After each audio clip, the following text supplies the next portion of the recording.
बच्चों, पिछले वीडियो में हमने ग्लूकोज के विखंडन के विभिन्न पथ का अध्ययन किया था। आज हम देखेंगे विभिन्न जीवों, पौधों और जंतुओं में श्वसन किस प्रकार होता है। पौधे दिन के समय श्वसन तथा प्रकाश संश्लेषण दोनों क्रिया करते हैं।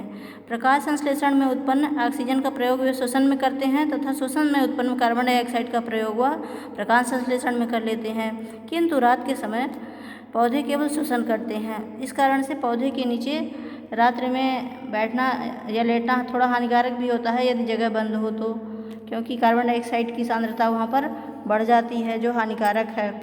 जंतुओं में भी श्वसन के लिए सभी विभिन्न प्रकार की संरचनाएं पाई जाती हैं। जैसे मछलियों में क्लोम या गिल्स नाम की संरचना पाई जाती है।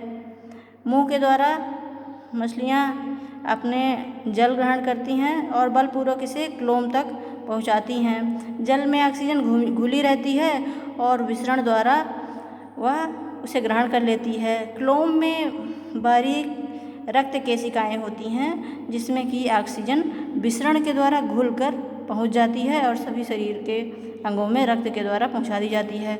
बच्चों, विसरण क्या है? विसरण की परिभाषा हम देखेंगे। विसरण वह प्रक्रिया है जिसमें अधिक सांद्रता से कम सांद्रता की ओर गैसों का अभिगमन होता है, अर्थात जहाँ जो गैस अधिक सांद्रता में है वहाँ से वह कम सांद्रता की ओर जाने का प्रयास करती है। जैसे आपने देखा होगा, धुआं जो उठता है वह धीरे धीरे गायब हो जाता है। वह गायब नहीं होता है बल्कि वातावरण में तब तक फैलता है जब तक कि प्रत्येक जगह उसकी मात्रा समान न हो जाए, और चूँकि वह इतना फैल जाता है कि उसके कण हमें दिखाई देना बंद हो जाते हैं। गैसों में यह विसरण की प्रक्रिया सामान्य होती है और हमारा श्वसन विसरण पर ही आधारित है प्रत्येक जीव में। अब हम मनुष्य में श्वसन देखेंगे। मनुष्य में श्वसन के लिए एक विशेष संरचना होती है जिसके द्वारा हम ऑक्सीजन लेते हैं और कार्बन डाइऑक्साइड छोड़ते हैं। इस प्रक्रिया को ब्रीथिंग अर्थात श्वासोच्छ्वास कहते हैं। यह प्रक्रिया नासा द्वारा होती है। नासा द्वारा आप चित्र में देख रहे हैं। इस प्रकार का चित्र आप अपनी कॉपी में बना लेंगे। नासा द्वार में श्लेष्म होता है तथा सीलिया नाम की संरचनाएं पतली पतली बाल जैसी संरचनाएं पाई जाती हैं, जिससे जो वायु हम ग्रहण कर रहे हैं वह शुद्ध हो जाती है, उससे अशुद्ध पदार्थ यहीं पे छन जाते हैं। इसके बाद वायु अंदर प्रवेश करती है। यहाँ पे मुख गुहा तथा नासा द्वार ये संरचनाएं यहाँ पे थोड़ा सा मिली हुई होती हैं। इसके पश्चात ग्रसनी और ग्रसनी के बाद कंठ अर्थात वोकल कार्ड और इसके बाद श्वास नली अर्थात ट्रैकिया। यह उपास्थि की बनी संरचना है ट्रैकिया, जो थोड़ा कठोर होती है।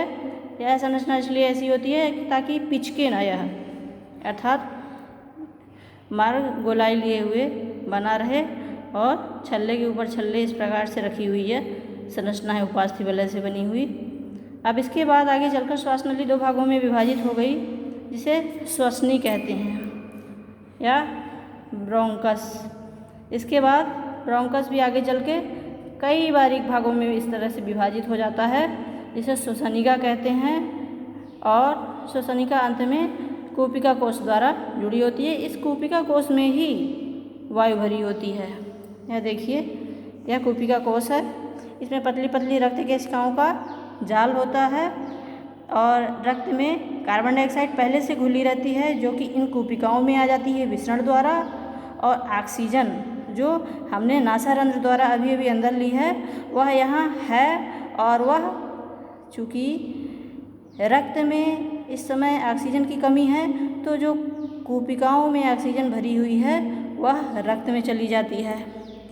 मान लीजिए यहाँ रक्त केशिकाओं को पतला पतला जाल है, तो जो कूपिका कोश है वो गुब्बारे के समान संरचना है जिसमें O2 मौजूद है। यह O2 रक्त में चला गया और रक्त में जो CO2 पहले से ही विद्यमान है, शरीर की अशुद्धियाँ, वह कूपिका कोश में विसरण द्वारा चली गई। अर्थात कूपिका कोश में ऑक्सीजन की अधिकता थी जो रक्त केशिकाओं में घुल गई विसरण द्वारा, और CO2 रक्त में अधिक मात्रा में थी जो विसरण द्वारा कूपिका कोश में आ गई, और कूपिका कोश के द्वारा यहाँ से होते हुए फिर इस प्रकार ये श्वसनी ट्रैकिया और यहाँ से होते हुए कार्बन डाइऑक्साइड बाहर निकाल दी गई। इस प्रकार हमारे शरीर में चूँकि CO2 अधिक मात्रा में है तो विसरण द्वारा वह इन नलिकाओं से बाहर निकल गई और ऑक्सीजन अधिक मात्रा में हमने ली थी जो कि रक्त में घुल गई और इसके द्वारा यह फेफड़े तक पहुंचा दी जाएगी फुफ्फुस शिरा के द्वारा। बच्चों, ये पसलियाँ हैं जो फेफड़ा एक अत्यंत कोमल संरचना है, इसको ढके हुए हैं ताकि बाहरी आघात से उसकी सुरक्षा की जा सके। और यह डायाफ्राम नाम की संरचना है जो कि जब डायाफ्राम अभी देखिए कर्व्ड है, जब यह सीधा हो जाता है तो फेफड़े का आकार बढ़ जाता है, फेफड़ा फूल जाता है और फूलने पर नासारंध्र से वायु यहाँ अंदर ले ली जाती है। और जब पुनः ये कर्व अर्थात वक्री हो जाता है तो यह सिकुड़ जाता है और इसमें जो भरी हुई कार्बन डाइऑक्साइड है वो बाहर निकाल दी जाती है। इस प्रकार श्वसन की प्रक्रिया हमारे शरीर में होती है। धूम्रपान करने वाले लोगों में फेफड़े का कैंसर सर्वाधिक पाया जाता है और इससे सर्वाधिक दुनिया में मौतें होती हैं। इसलिए धूम्रपान स्वास्थ्य के लिए हानिकारक है। इस प्रकार हमारा श्वसन तंत्र समाप्त हुआ। धन्यवाद।